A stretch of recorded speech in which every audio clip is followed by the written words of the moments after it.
Welcome back to another episode of The Buzzworthy Consultant. I am your host, Michael Baczynski of Buzzworthy Marketing, and today I have the pleasure of talking with Jeff Harnois, the founder of iBridged, a consulting company that is delivering world-class leadership, team, and talent development solutions designed to maximize their investment in people. Let's join my conversation with Jeff to discover how his business is making an impact.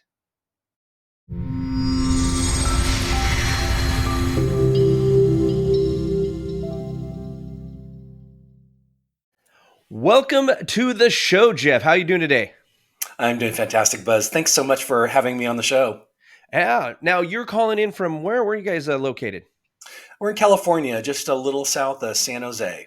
San Jose. Oh, I'm a California. I'd say native, but I was actually born overseas as an Air Force brat. But I grew up in California, Northern California, though. Chico, Merced, Sacramento, San Francisco Bay Area, just north of San Jose area, all that good stuff. I used to go down to Santa Cruz, boogie board. Oh, I don't yeah. know if they still have that A&W in the middle of Santa Cruz where they had the fireplace. It was the best. Like, you just get out of the ocean. I think it's gone. I heard like not too long ago it was turned down. That's too sad. But yeah, anywho, bringing back some great memories. A little bit different state nowadays, but we're not here to talk about that. We're here to talk about you and iBridge. So the first thing I want to understand is, like, what is iBridged itself? What's the business model of, and then we can get into some other things as far as who you serve. Yeah, the organization of iBridged is really a consulting firm focused in the traditional leadership development space, but with a bit of a twist. The twist is we use psychometrics, the measurement of psychology, to understand our clients, their styles, their preferences, how they make decisions, how they show up when they're stressed, that sort of thing. And we overlay that with a behavioral model that allows teams to operate at sort of their highest efficiency. One of our missions is really this. When we look at any P&L, the headcount is normally the single largest line item on that P&L. iBridge's mission is to help organizations maximize the return they get out of their people. Mm. That's amazing. Yeah. So it's kind of is it kind of a human resources and leadership at all the same time, or am I missing a piece? It's a combination of those things. So obviously, from an HR standpoint, we're focused on things like employee performance and employee engagement. Mm. Those are sort of subheaders to things like retention and attraction. And so, from an HR standpoint, it's sort of all of those things together. From a Mm. leadership standpoint, it's really about skill building and efficacy from a leadership standpoint. If Mm. you're leading a team, how can you be the best leader for that particular team? So you're seeing it at both sides of the coin, which is awesome because there's so many times where you get into the HR consultancies and they just look at it from the HR standpoint and they suggest culture, but really the culture has to be approached from the top side down, because if the C level doesn't, and correct me if I'm wrong, but if the C level, the C suite doesn't, if it doesn't come from the C suite and they don't believe in it, in their heart, it's not going to be the culture. That's a really good and interesting observation. I think it's much more interdependent than that. Okay, tell me. Um, yeah, I agree that the leadership should be one deciding what the culture should be and Mhm. setting a vision around that. They should then embody the elements and the principles of that particular culture. Mhm. But the employees also have a vote there in the way that they behave. So, for example, if a leadership team says, we want to have a culture of high performance, Mm. but then they allow low performers to Right. remain in the organization without corrective action, what Mm. they're saying is their priority is actually something different than high performance. Right. And And what happens to the culture then is it erodes down to that lowest common denominator. yeah, no, I love that because it really, I mean, like what you said, like it comes down to the lowest common denominator, and it's usually the path of least resistance, right? So if you're saying, like you were saying, like I had a company not the first iteration of my company. One of our core values was constructive dissatisfaction. Uh-huh. And that meant that, we celebrated our wins, but we were always looking to get better, 1% better every time we did something, right? Yeah. And I everybody rawed it, like they were all raw with it, right? And everybody said, yes, we want that. But then when it came to the end of the year and we were or end of performance review periods and stuff like that, and you bring these people in and it's like, okay, where were you constructively dissatisfied? And it's the last thing on their list of Yeah. accomplishments for their period, right? Yeah. So that's tough. We So, call that we call that lived values versus espoused values. ooh, I like that. So you can say that you have a rah-rah culture, but if you don't live those values, and again, back to the leadership folks, if they're not demonstrating that on a regular basis, employees know that it's just not true. It's Right. just smoke. Right. Oh, and smoke and mirrors always happens. And I think it gets worse the bigger the companies get, right? Because Hmm. the leadership gets more and more detached from the day to day, what we call line workers, right? Yeah, Folks that are yeah, actually boots on the ground doing the work. yeah. So you talked about psychometrics, and I'm a huge fan of metrics, and I work in marketing. We work with psychographics, which is Right. a way of measuring the psycho or the actions and the philosophies of people, right? Hmm. Hmm. And that dictates how they'll act or what they'll be interested in and those types of things, or not really dictates, but like lens to, right? And so when we Right. look at psychographics, we go, okay, so if a psychographic of, say, an adventurer, they're going to be interested in terminology of goals and peaks Yeah. and challenge and all these other stuff, like, right? Versus Yeah. the psychographic of a bookworm is going to be safe and quiet and warm and that Yes. type of thing, right? So Yes. you said psychometrics, which Yes. I is the first time I've heard this. How did you, one, get into psychometrics, and two, discover that you could use it for what you're doing with iBridged? Yeah. I love the question. Um, and so many things are coming up for me. I kind of want to start backwards and then work Uh, into answering your question about how I got here. okay. So in that lens of marketing, where you are literally trying to segment audiences, and why do you want to do that? You want to understand what's going to motivate or compel them to action, right? Mm-hmm. Maybe it's to buy, maybe it's to click, maybe it's to read, maybe it's to ask for a download of a white paper. You want to understand what's driving that behavior.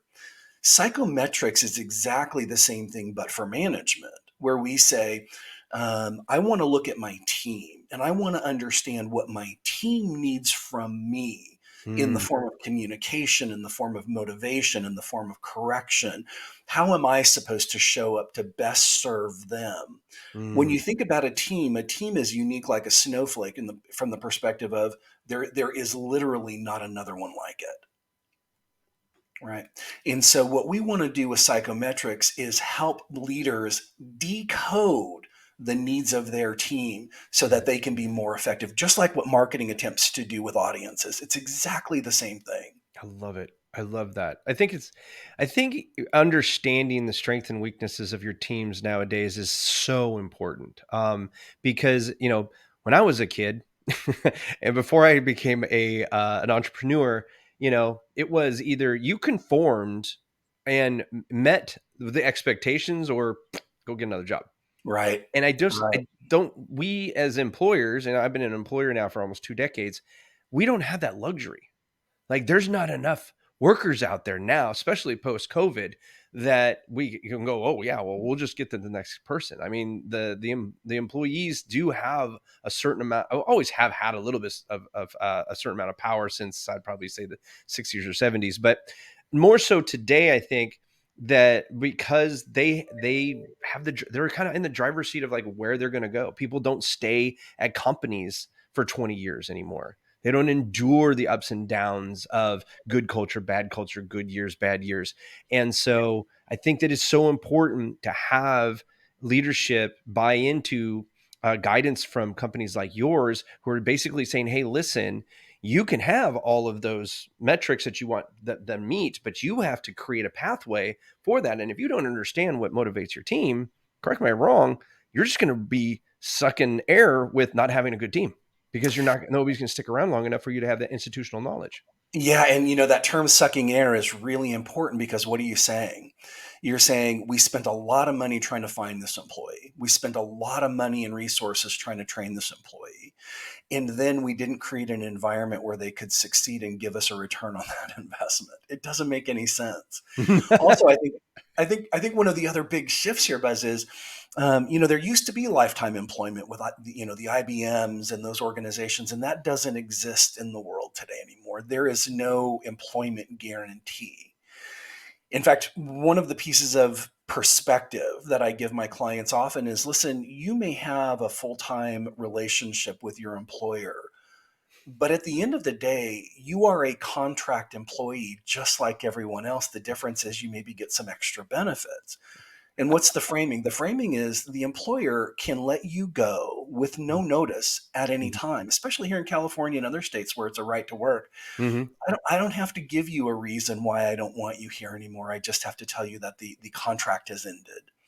And so the right sort of mentality is to understand your contract starts on day one of that pay period and it ends on the last day of that pay period, and then you recycle that. Right.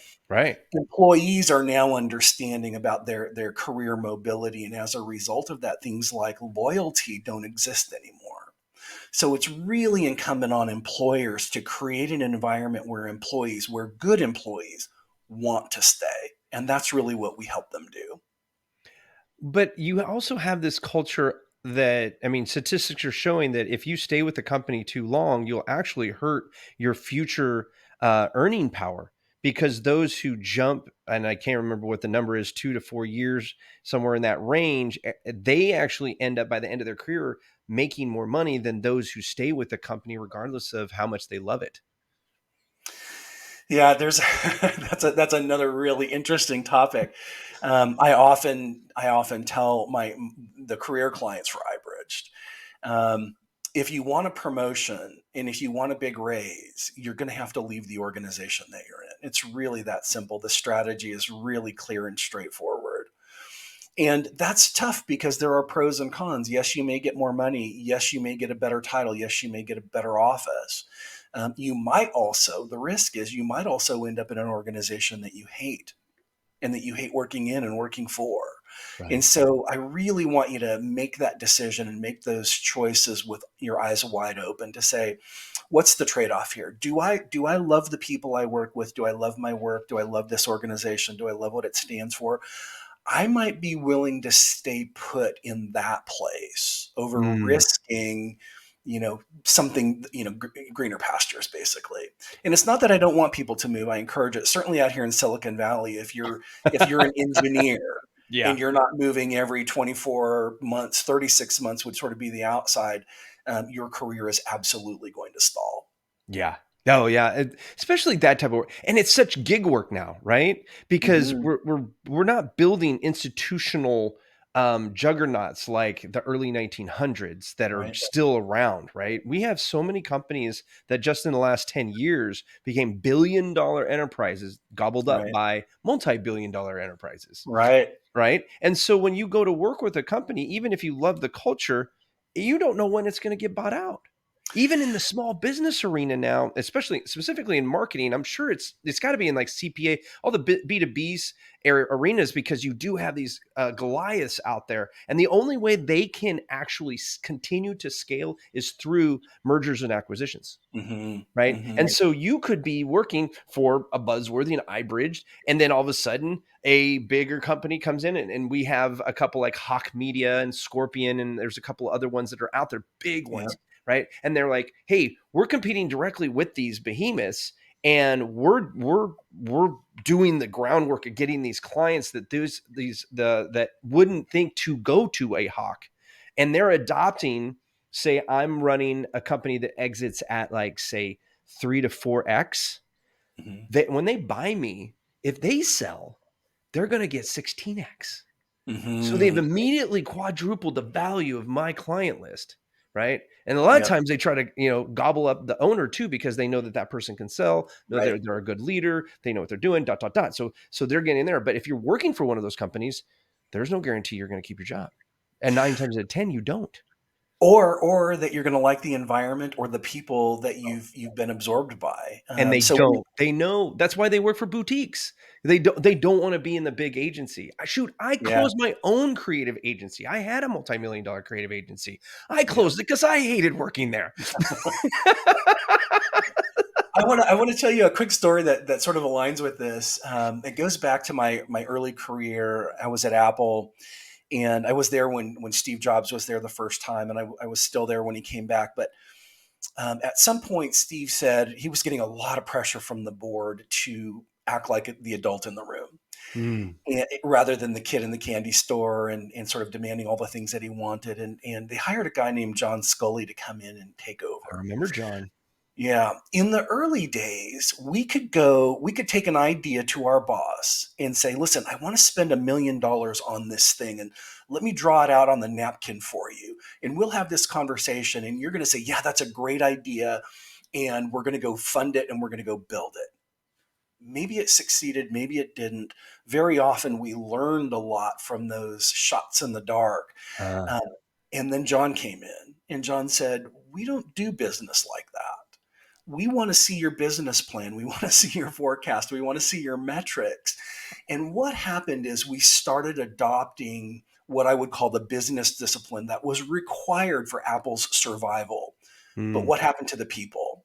Those people who were very entrepreneurial, who were very idea oriented, who were very excited and passionate about changing the world, no longer fit in the organization. mm. And so we saw a lot of those really talented, creative folks move on and move away. And so it's sort of in that same M&A space where you love your company, you're doing great work, you love the culture, everything's great, and then you get absorbed by another organization and it's not the same company. That happened at Apple, only it happened inside the organization. Yeah, it's sad. And I think you touch on a point though, is that your creatives aren't your business people, and your business people are not always very creative. Hmm. And it's so important to recognize that in your team. I know I did it when I had my creative agency. I understood that to the point where I only hired people for the one thing that they Hmm. could do really well, understanding they could adopt other skill sets. But we really only hired them for that one thing. We kept everybody very specialized in that. It created a bigger, more lethargic a base, or roster of employees, but our output was phenomenal because everybody's working within their zone of genius. And I think Hmm. that that's really like when I would come in and somebody get tired of what they were doing, we'd always give them an opportunity. Well, what do you want to be good at? Because Hmm. if you got the right attitude, I can teach you skills, right?